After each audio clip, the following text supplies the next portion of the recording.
So I always do a what am I sowing and what am I growing video for the month, but this time I'm doing something slightly different. I'm doing 3 videos.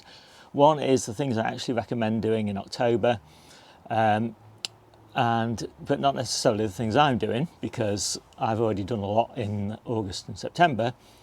The other one I'm doing, which is this one, is the sort of veggies that you can take a risk on. So things that if you've got the space and you've got the time and you've got the inclination, it might be worth trying just as a learning experience, or might get a bonus crop or something like that. And then the final one is what I'm actually doing myself. So let's get on with this one. This is the Risky Veggies for October. So the first thing on the list is Calabrese. Now, what I do is I start Calabrese. I'll probably do a batch now, and I'll probably do a batch in November as well. Just a few plants, probably 6 plants in each batch, something like that. And I will just grow them in the pots, in the polytunnel, and plant them into the beds in probably about February time, maybe late January, February time. And what I'll do is at that time start veg volumes of things like spinach and lettuces are starting to pick up, and I don't need quite as many as I've got, so I'll harvest gaps in the beds, and then I'll interplant these brassica, the Calabrese, into those, and obviously they'll grow on, and as they grow on I'll harvest more and more of the lettuces, and eventually they'll just be the Calabrese.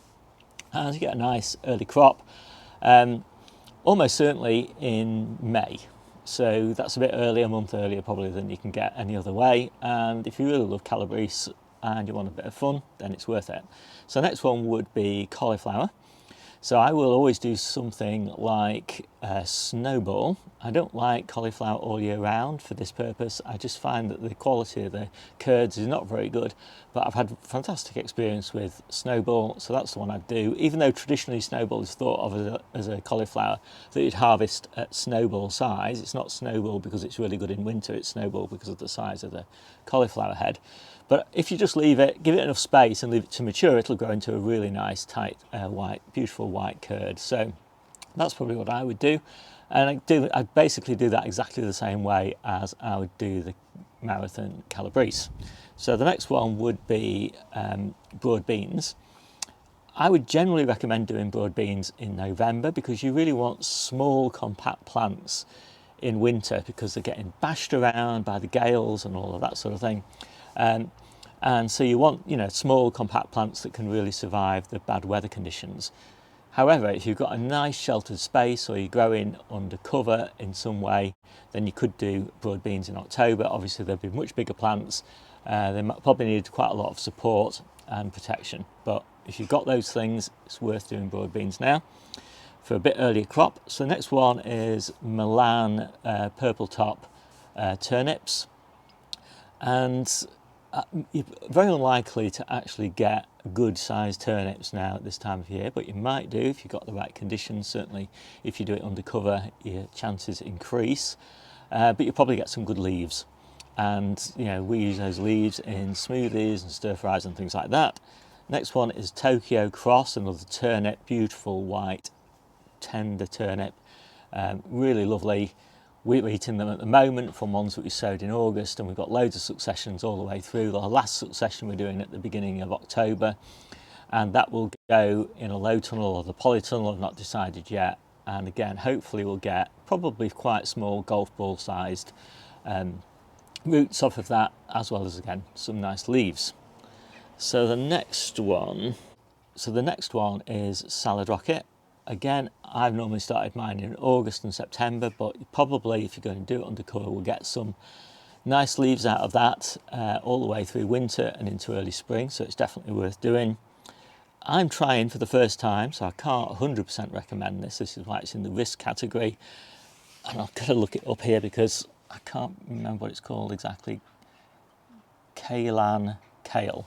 That's an oriental Chinese kale. And you kind of harvest it for the stalks and the first bit of the leaves. It's very fast growing. Again, in a polytunnel at the moment, probably do quite well in October. Chard, probably better done in August and September, but if you're really pushing it, you could probably do some now. You will get some leaves in late winter, early spring.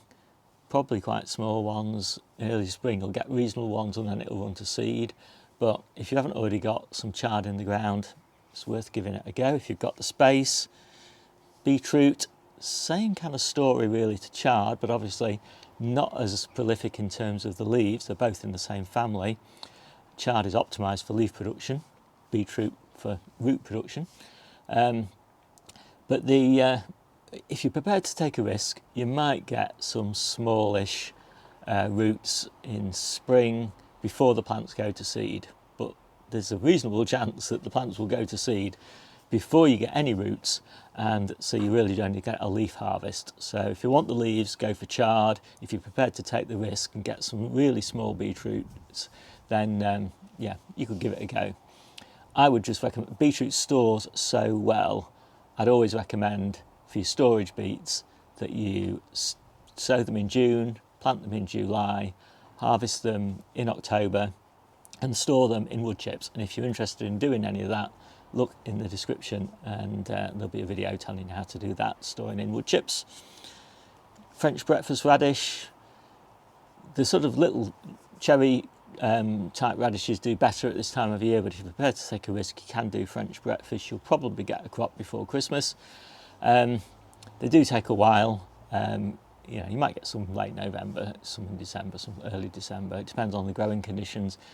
Much better, of course, again, if you do it under cover. There's probably not much chance of you getting really anything of good quality if you do it later outside. And then carrots.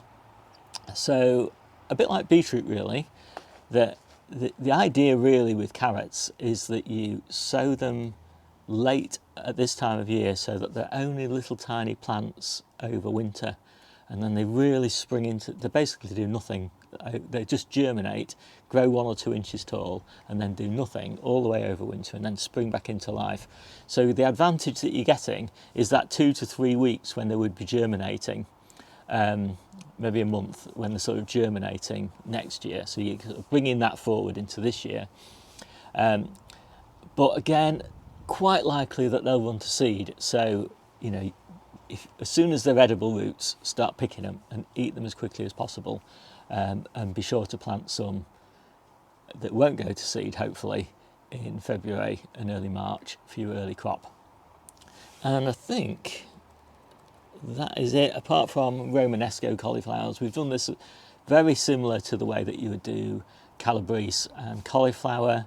Start them in October, keep them in pots in the polytunnel, plant them out in February. Of course, you could put them in a cold frame or in the ground, but we don't want to use the ground over winter for a plant that's just going to stand still and do nothing. We would rather plant something productive like salads or field beans or something like that.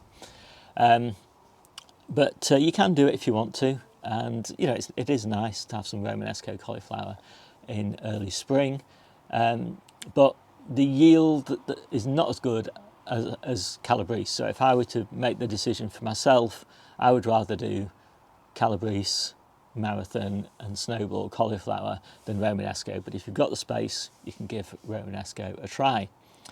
And then, well, there's some other options to try in November, so I'll leave that for them.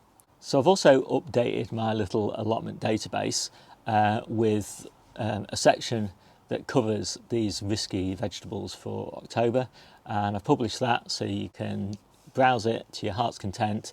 You can look at all the details of the varieties and the seed packets that we've got that we're using, and yeah, all the sowing dates and the information on the varieties and photos and all the information you could want.